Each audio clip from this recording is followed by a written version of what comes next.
حضرت اورنگزیب عالمگیر رحمۃ اللہ تعالی علیہ کا زمانہ آیا، چونکہ آپ بہت بارونق شخصیت اور لوگوں پہ ایک رعب تھا، دشمنوں پہ بھی رعب تھا، بہادر تھے، جنگجو تھے. تو ایک مرتبہ ایسا ہوا کہ ایک انگریز ان سے معاہدہ کرنے کے لیے آیا، اور آپ جب بیٹھتے تو آپ کی کیفیت یہ تھی کہ جو تخت ہوتا اس میں جو ہے نرم و نازک گدے ہوتے تاکہ اس سے ٹیک لگا کر بادشاہ بیٹھے.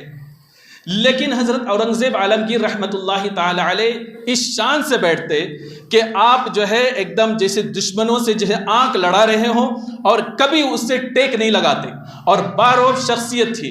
انگریز آپ سے ملنے کے لیے آیا، آپ نے صرف اس طریقے سے باروب ہو کر صرف اتنا پوچھا، کیوں آئے ہو، نام کیا ہے، اور مجھ سے ملنے کا مقصد کیا ہے. اب ان کی باتوں میں اتنا رعب تھا اور بیٹھنے کا انداز ایسے تھا، لوگوں نے بتایا کہ یہ بادشاہ کبھی ٹیک نہیں لگاتا بلکہ چاق و چوبند رہتا ہے. تو اس نے برجستہ کہا، اس بادشاہ کے سامنے ہم کچھ نہیں کر سکتے جب تک یہ تخت سلطنت پر رہے گا کہ ہم اس کی طرف دیکھ بھی نہیں سکتے. وہ چلے گئے. پھر اس کے بعد میں کچھ جگہ انہوں نے حملہ کرنے کی کوشش بھی کی، تجارت تاجروں کو لوٹنے کی بھی کوشش کی، لیکن اورنگزیب عالمگیر رحمۃ اللہ تعالی علیہ نے ہر جگہ ان کو ناکو چنے چبا دیے. پھر اس کے بعد میں اب رفتہ رفتہ دن آگے گزرتے گئے، مغل سلطنت میں جو ہے وہ کمزوری آنے لگی، حتیٰ کہ شاہ عالم کا زمانہ آیا تو ان کی جو ہے طاقت قوت بہت بڑھ گئی. 1757 میں تو یہ حال ہو گیا کہ طاقت بڑھ گئی جب یہ لوگوں پر ظلم کرنے لگے، لوگوں کو غلام بنانے لگے، اور ظلم و تشدد کی بنیاد پر لوگوں کو یہ لوگ اپنا بنانے لگے. جبراً جو ہے انہیں جو ہے اپنا غلام بنانے لگے. تو اس دور میں جو ہے بادشاہ تھا نواب سراج الدولہ، جسے کہتے ہیں 1957 سے پہلے.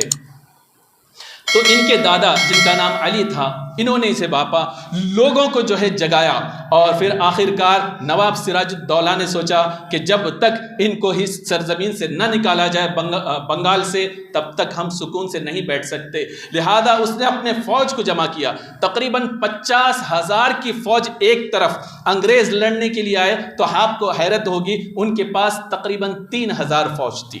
اب ایک طرف 50,000 ہوں، مقابلے میں دشمن 3,000 ہو، تو یقیناً کوئی بھی کہہ اٹھے گا کہ 50,000 والے کی جیت یقینی ہے. لیکن معاملہ الٹا ہو گیا. نواب سراج الدولہ ہار گیا، شکست ہو گئی، میدان چھوڑ کے بھاگنا پڑا. تو آپ پوچھیں گے واقعی کیا کمزوری تھی؟ 50,000 کی فوج ہو اور بندہ ہار کیسے سکتا ہے؟ تو میں آپ کو بتاتا چلوں وجہ کیا تھی کہ جہاں آپ سے وفا کرنے والے ہوتے ہیں، جہاں آپ کی روٹی کی نمک حلالی کرنے والے ہوتے ہیں، جہاں آپ سے محبت کر کے تن من دھن سب کچھ لٹانے کے لیے تیار ہوتے ہیں، وہاں اپنے میں ہی ایسے لوگ ہوتے ہیں جو نمک کھا کے بھی نمک حرامی کرتے ہیں. اس وقت ایک بہت بڑا غدار انگریزوں کے ہاتھ آیا جس کا نام تھا میر جعفر. انہوں نے اس کو چند ٹکڑوں کے بلبوتے پر اس نے خرید لیا اور اس سے کہہ دیا عین جنگ کے موقع پر چونکہ کمان فوج کی تمہارے پاس ہے، تم لے کے نکل جانا. لہذا جنگ کے وقت جو ہے ساری کی ساری تقریباً فوج کو لے کر وہاں سے میدان سے نکل گیا.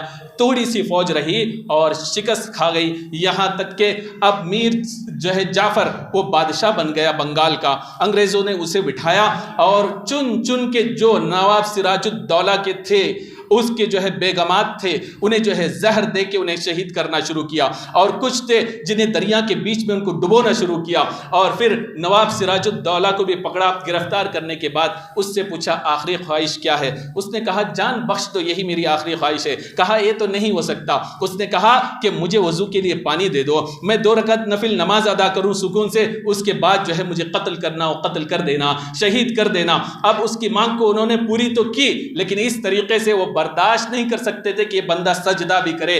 ایک بالٹی لوٹے میں پانی لا کر اس کے اوپر انڈھیل دیا. اب نواب سمجھ گیا کہ میری قسمت میں اور پانی نہیں ہے، اسی میں اس نے وضو کیا اور نماز پڑھی. اس کے بعد میں اس کو شہید کر دیا گیا. اب جو ہے یہ میر جعفر جو غدار ہے وہ اس پر بیٹھ گیا. اب آپ کو حیرت ہوگی، ساری دولت، ہیرے جواہرات، سب کچھ جو تھے نواب سراج الدولہ کے، انگریزوں نے آ کے لوٹ لیا. صرف تخت پر میر جعفر غدار کو بٹھا دیا. مورخین لکھتے ہیں، BBC اردو کی ایک رپورٹ پڑھا، مجھے حیرت ہوئی. وہ مال لے گئے اور سارے کے سارے ایک جہاز میں لاد کر وہ انگلینڈ بھیج دیا. لیکن جو ان کا سفیر تھا، امیر تھا انگریز کا، اس نے اپنے لیے تھوڑا سا مال بچایا. مورخ لکھتا ہے کہ آج کے دور میں اگر اس کا موازنہ کیا جائے، تھوڑا سا مال جو بچایا اس نے اپنے پاس رکھا، وہ تقریباً $3 کروڑ بنتے ہیں. اب آپ سوچیں، $3 کروڑ کو تھوڑا سا مال اس نے کہا جو بچایا، جو جہاز بھر کے ہندوستان سے لوٹ کے لے گئے، اس کی مالیت کیا ہوگی؟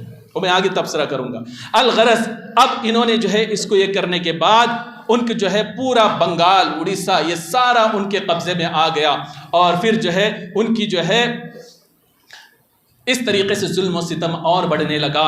اور یہاں تک کہ جب اس نے اس کو شہید کرنے کے بعد اس نے دیکھا کہ دلی کی حکومت بھی کمزور ہو چکی ہے، ہندوستان میں کوئی ایسی جگہ نہیں جو ہمارے مقابلے کی تاب لا سکے، لیکن ان کی نظر ایک جگہ ٹکی کہ ہم سے اگر کوئی مقابلے کی طاقت رکھتا ہے تو کوئی اور نہیں، ساؤتھ میں رہنے والا شیر محصور، بہادر، جرأت مند انسان ٹیپو سلطان رحمۃ اللہ علیہ ہے کہ ایک ذات ہے، جب تک ہمیں انہیں ہراتے نہیں تب تک ہم ہندوستان میں چین سے نہیں بیٹھ سکتے، اور یہ شخص ہمیں ہندوستان میں جینے نہیں دے گا. انہوں نے ساؤتھ کی طرف، میسور کی طرف رخ کیا اور کئی جنگیں ہوئی. ہر جگہ ٹیپو سلطان رحمۃ اللہ تعالی علیہ سے انہیں شکست کھانی پڑی. لیکن ہوا یہی کہ یہاں بھی جو ہے نمک حرام میر صادق جیسے لوگ اپنے میں سے ایسے ہو گئے کہ انہوں نے جو ہے دعوت دے دی. اچانک انگریزوں نے حملہ کر دیا، ٹیپو سلطان رحمۃ اللہ تعالی علیہ کو اندر بند کر دیا. باہر سے کیواڑ بند کر کے وہ جانے لگا تو ایک شخص جو آپ کا عاشق تھا حضرت ٹیپو سلطان، وہ سمجھ گیا کہ یہ غدار ہے، باہر سے لاک کر کے جا رہا ہے، اس کا مطلب یہ ہے کہ یہ حملہ کروانا چاہتا ہے. کسی نے اس غدار کا کام تو تمام کر دیا. حضرت ٹیپو سلطان رحمۃ اللہ تعالی علیہ ان سے لڑتے رہے. آپ ایک گولی لگی، مورخین لکھتے ہیں 2 گولی لگی، آپ اور بھی بڑھتے رہے. ایک جو آپ کا چاہنے والا تھا وہ گرا ہوا تھا، اس نے کہا حضور آپ رک جائیں، سرنڈر ہو جائیں، ہو سکتا ہے کہ آپ کی جان بخشی ہو جائے، اب جیتنے کی کوئی صورت نہیں، کم سے کم ہم آپ کو زندہ دیکھنا چاہتے ہیں. وہ زندان میں ڈال دیں گے، جیل میں ڈال دیں گے، لیکن زندہ تو آپ رہیں گے، چھوڑ دیں. تو ٹیپو سلطان رحمۃ اللہ تعالی علیہ نے فرمایا کہ تیری جو ہے محبت اپنی جگہ، لیکن ایک بات سن لے کہ تو کہتا ہے کہ سرنڈر ہو جاؤ، لیکن ایسا نہیں ہو سکتا، اس لیے کہ گیدڑ کی 100 سالہ زندگی سے شیر کی ایک دن کی زندگی بہتر ہے.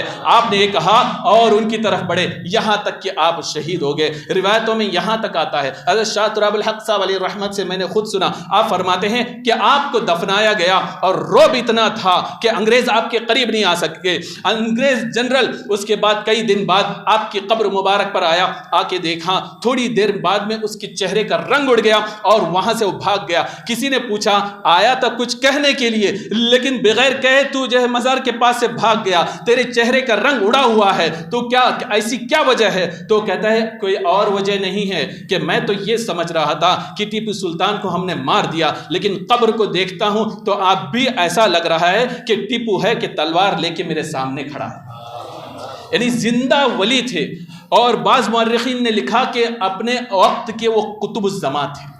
اور ٹیپو سلطان رحمۃ اللہ تعالی علیہ جان دینا تو گوارا کیا، لیکن ان انگریزوں کے ہاتھ میں ہاتھ دینا گوارا نہ کیا. اب جب ان کی شہادت ہوئی، انگریزوں نے اسی وقت کہہ دیا کہ اب ہندوستان ہمارا ہے. سارے کے سارے علاقوں میں جو ہے وہ جو ہے کامیابی کے ساتھ وہ بڑھنے لگے اور لوگوں پہ ظلم و تشدد کرنے لگے، یہاں تک کہ لوگ بھی جو ہے اسی طریقے سے جنگ کرتے رہے، حتیٰ کہ جو ہے 1914 کا وہ وقت بھی، 47 کا وہ وقت بھی آیا جس میں ہندوستان کو آزادی ملی. اور اس سے پہلے 1857 کا وہ ماحول تھا کہ ساری تقریباً حکومت ان کے ہاتھ میں تھی، بادشاہ جو ہے برائے نام تھا. ایسی صورت میں علماء اکرام نے دیکھا، علامہ کفایت علی رحمۃ اللہ تعالی علیہ نے جہاد کا فتویٰ دیا. علامہ فضل خیر آبادی رحمۃ اللہ تعالی علیہ جو علماء اہل سنت میں ہیں، جہاد کا فتویٰ دیا. علامہ جو ہے مولانا کافی رحمۃ اللہ تعالی علیہ، انہوں نے جہاد کا فتویٰ دیا. اب حالت یہ ہوئی کہ لوگ پھر سے جڑنے لگے کہ انگریزوں کو ہندوستان سے بھگایا جائے، حتیٰ کہ علامہ کافی گرفتار ہوئے کہ آپ جو ہے اپنا فتویٰ واپس لیں۔ آپ نے کہا ہرگز جان تو جا سکتی ہے لیکن فتویٰ واپس نہیں لے سکتا۔ پھر اس کے بعد گرم آئرن باکس جو ہوتا وہ آپ کے پیٹھ پر رکھے جاتے، پھر اس کے بعد نمک چھڑک دیے جاتے، پھر اس کے بعد مرچ ڈال دیے جاتے، لیکن آپ یہ کہتے رہتے کہ جان کے ٹکڑے ٹکڑے تو ہو سکتے ہیں لیکن ہاتھ پہ ہاتھ نہیں دے سکتا، یہاں تک کہ آپ کو جو ہے الہ آباد کے چوراہے پر لا کر آپ کو پھانسی دے دی گئی۔ کسی نے پوچھا کہ آپ کی آخری خواہش کیا ہے تو آپ نے برجستہ یہی کہا کہ کوئی اور خواہش تو نہیں ہے، ایک نعت پڑھنے کی خواہش ہے، اور آپ نے اپنی نعت پڑھی، اپنی نعت پڑھی۔ اس نعت کو پڑھنے کے بعد آپ نے جو ہے کہا کہ اب میری خواہش کچھ نہ رہ گئی، بلکہ مجھے پھانسی دینا ہو وہ دے سکتے ہو، کوئی گل باقی رہے گا نہ چمن رہ جائے گا۔ آپ فرماتے ہیں کوئی گل باقی رہے گا نہ چمن رہ جائے گا، بس رسول اللہ کا دین حسن رہ جائے گا، بس رسول اللہ کا دین حسن رہ جائے گا۔ نام شاہان جہاں سب کچھ مٹ جائے گا لیکن یہاں، نام شاہان جہاں سب کچھ مٹ جائے گا لیکن یہاں، حشر تک نام و نشان پنجتن پاک رہ جائے گا۔ آپ نے برجستہ یہ اشعار کہے، کئی ایک شعر ہیں، پھر اس کے بعد میں آپ کو پھانسی دی گئی، یہاں تک کہ اس کے بعد علامہ فضل حق حیدرآبادی کی باری آئی، آپ نے بھی یہی فتویٰ دیا تھا، آپ کو گرفتار کر لیا گیا، آپ کے جائیداد ضبط کر لی گئی، گھر سے جو ہے آپ کو الگ کر دیا گیا، یہاں تک کہ وہ جو ہے کورٹ میں جس کورٹ پہ فیصلہ ہونے والا تھا اس نے کہا کہ آپ ایک جھوٹ بول دیں میں آپ کو رہا کر دوں گا۔ آپ نے کہا فتویٰ جو دیا ہے شریعت کے دائرے میں دیا ہے، میں ہرگز جھوٹ نہیں بول سکتا۔ کالے پانی کی سزا ہوئی، سالوں جو ہے وہاں رہ کر جب آپ کے جو ہے سالوں کے بعد آپ کے معتقدین نے جب رہائی کا پروانہ لے کر کالے پانی کی طرف انڈمان کی طرف بڑھے تو اس وقت کیا دیکھا کہ آپ وصال فرما چکے، لوگ یہاں سے آزادی کا پروانہ لے کے جا رہے تھے، وہاں سے آپ کا جنازہ جا رہا تھا، آج بھی آپ کے مزار پاک وہاں ہے۔ اور اسی طریقے سے 1857 میں جنگ ہوئی اور ایسی خطرناک جنگ ہوئی، اس میں سے بھی اپنے کچھ غدار نکلے اور حالات ایسی ہوئی کہ سارے لوگوں کو، اہل وطن کو، ہندوستانیوں کو وہاں بھی شکست کھانی پڑی۔ اور یہاں تک کہ ایک شخص ہے جس کا نام ہے پنڈت رام گپتا، اس نے ایک چوپڑی لکھی اور وہ اس وقت کی تاریخ کو لکھتے ہوئے صفحہ نمبر تقریباً 200 میں وہ لکھتا ہے، 220 میں وہ لکھتا ہے کہ اس دور میں مسلمانوں کی قربانیاں کیا تھیں، وہ لکھتا ہے مسلم مجاہدین۔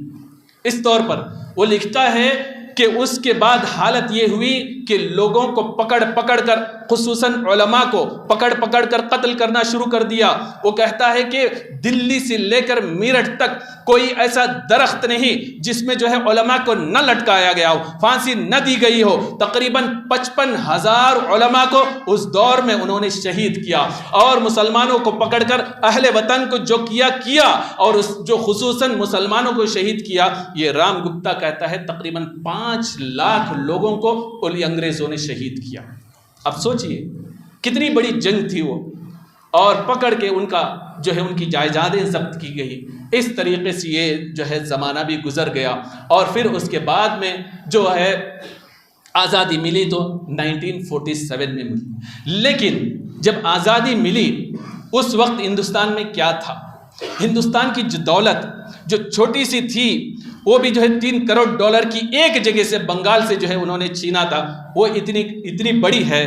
تو آپ کو حیرت ہوگی کہ ایک نامہ نگار جس کا نام ہے منہاج، وہ تحقیق کر کے لکھتا ہے کہ 1757 سے لے کر 1947 تک انگریزوں نے ہندوستان سے کتنا لوٹا، کتنا دھچکا دیا اور کیا کیا، تو وہ کہتا ہے کہ تقریباً اگر اس کو جوڑا جائے کہ 215 کے لحاظ سے، یعنی عیسوی 215 کے لحاظ سے اس کو موازنہ کیا جائے، کمپیئر کیا جائے، جو انہوں نے ہندوستان کو لوٹا 1-2 کروڑ نہیں بلکہ 30 ارب ڈالر کو انہوں نے ہندوستان سے لوٹا ہے۔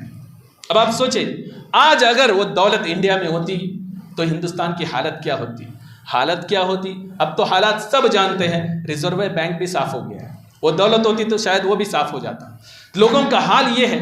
ایک زمانے میں ہندوستان جو ہے مغلیہ دور میں سونے کی چڑیا کہے جانے والا ملک جو ہے، لوگ ہندوستان آنا پسند کرتے اور جو ہے ہندوستان کی ایک حیثیت تھی، لیکن حالت اس قدر گر گئی. اب 5 سالوں کے اندر آپ نے دیکھا ہوگا 9 لاکھ لوگوں نے حال ہی میں جو ہے ہندوستان کو ترک کر کے دوسری جگہ سٹیزن شپ لینے پر لوگ مجبور ہو گئے. یعنی حالت کیفیت اتنی گر چکی ہے. تو بتانا صرف یہ تھا کہ علماء اہل سنت نے اور مسلمانوں نے ایسے ہی جو ہے ان لوگوں کا ساتھ نہیں دیا. ہندوستان کی آزادی میں ان کا بھی بہت بڑا یوگدان ہے، بہت بڑا حصہ ہے.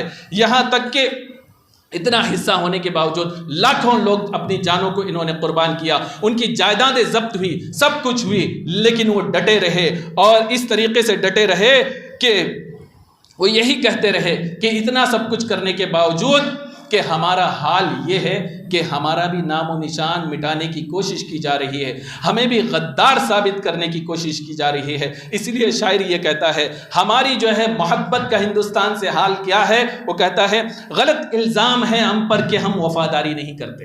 غلط الزام ہے ہم پر کہ ہم وفاداری نہیں کرتے. محبت بانٹتے ہیں ہم اداکاری نہیں کرتے. محبت بانٹتے ہیں ہم اداکاری نہیں کرتے. برا وقت جب آتا ہے وطن پر اے اہل وطن، برا وقت جب آتا ہے وطن پر اے وطن والو، ہم اپنی جان قربان کر دیتے ہیں، غداری نہیں کرتے. یہ ہمارا حال ہے. اور وطن سے محبت کا حال کیا ہے؟ اب تو سب سیاست پہ ٹکی ہے. لڑاؤ، انگریزوں کی پالیسی انہوں نے جو دیکھ کر گئے تھے اس کو پورا اپنایا جا رہا ہے. اور ہم